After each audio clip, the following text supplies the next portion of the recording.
With version 1.3 coming soon, all servers who are at least 60 days into the game will get the Mightiest Empire event, and this video will help you prepare for that. Mightiest Empire shares a cooldown with the Mightiest Governor cycle, which means there will be 2 weeks cycle off and on between each Mightiest Governor and Empire, so you should expect a KVK once every month. Mightiest Empire has 3 stages: Matching stage, Preparation, and War stage. Matching lasts a day, Preparation lasts 6 days with only 5 phases, and it looks exactly like the regular Mightiest Governor event, in which you need to score points. However, the 5th phase of that event lasts 2 days, so the last phase on the Mightiest Empire will last for 2 days. Finally, War stage lasts 2 days, which only have 8 hours of them as a war stage.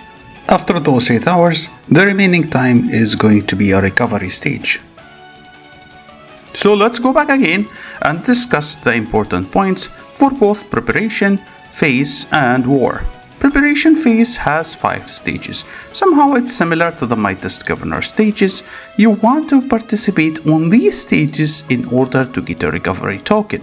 You are looking for a total of 10 tokens per KVK event, and this is what you should be aiming for. Logically, the easiest way to get tokens is through stage 1 and 2 of the Mightiest Empire, because they both give points based off gathering and killing tribes, so you might want to save some stamina potions for this. The winner on preparation event determines who's invading the other Imperial City, but both servers, winners or losers, they both can invade each other during the war stage. Alliance ranking matters if you want to position yourself as early as possible. Alliance rank is different for each server, so each server will have its own rank 1, 2, and 3 alliances. Alliance rank 1 in points gets to teleport 30 minutes before the Imperial War starts. Alliance rank 2 is allowed to teleport 20 minutes before the war starts, and rank 3 is allowed to teleport 10 minutes before the Imperial War starts. Finally, every other alliance is free to teleport to the Imperial War zone after the war starts. In War stage, as soon as War stage starts, you will see 3 important timers. Imperial City timer, which is 2 hours and 30 minutes, Cross Camp timer, which is 30 minutes, Imperial Cross Camp Zone time, which is 2 hours.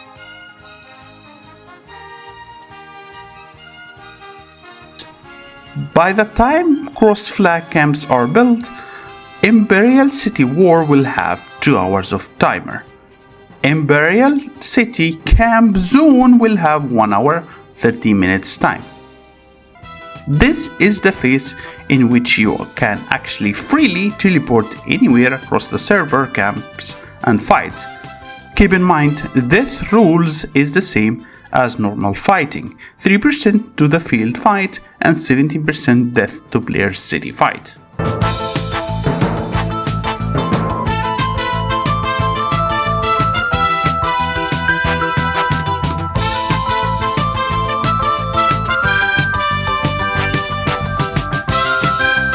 So you have around 1 hour 30 minutes of free fighting anywhere before the Imperial City Zone opens up for teleportations if you were in the top ranking alliance, of course, or 2 hours if you were outside the top 3 scoring alliances, because you want to be teleporting there as early as possible. However, before the war stage is over, you can quit your own alliance and join the rank 1 alliance with a score if you wish to teleport with them early. But keep in mind, this has to be done 12 hours before the war starts, because there is a 12 hours of cooldown on joining the alliances. The war on the Imperial City is the same as any Imperial City war. There is nothing special, there is no defender advantage, and it's the same conditions at any IC wars, such as full hour of occupation or the longest inside the IC. Points earned inside the IC fight is higher than any fight outside the Imperial City structures. Once the Imperial City war is over, you can assign king and gain buffs, and you can debuff the enemy server. However, war stage will still last until the whole stage war is over, which is 8 hours. Last but not least, recovery period starts directly after war stage is over. You have 35% recovery rate of death. So if you lose 100k army, you can get 35k of them normally without any boosts. This percentage can be boosted by two ways. 10% you can get from the tokens that you have earned during the Mightiest Empire. Each token gives you 1% of troops back. Or you can get up to 5% extra from your alliance support by them donating their free support tokens. I recommend that you get some farms, join the alliances and donate them to each other to get those 5% extra back. Finally, here is more important notes. The time of the war stage is really bad for Western players, but they might change it because it was 2 UTC in the beta.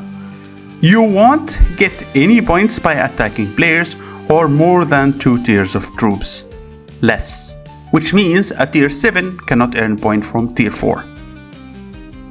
You get points by losing troops, wounding or killing enemy troops. Your only other way of earning points is fighting on the open field, and please never attack players' castles, it is really not worth it. We only got one cross-border teleport on the beta servers. I'm not sure if it's going to be the same on live, but then every single teleport costed 4,000 coins after that, and no, your regular teleports are not going to work. If you feel that my video has helped you somehow, please don't forget to like and subscribe. If you want to support the channel, please feel free to click at the Midas link. Using my link will support the channel and I will appreciate it. Keep in mind the double up buy will reset in 20th of December because they are planning to introduce new payment method. In a city full of chaos and a tangled web of streets lives a furry feline king, the coolest cat you'll ever meet.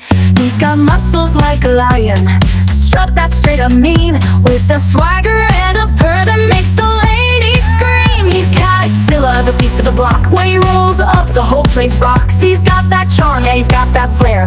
Every girl in town's got their eyes on his hair. Catzilla, Catzilla, he's a sexy beast.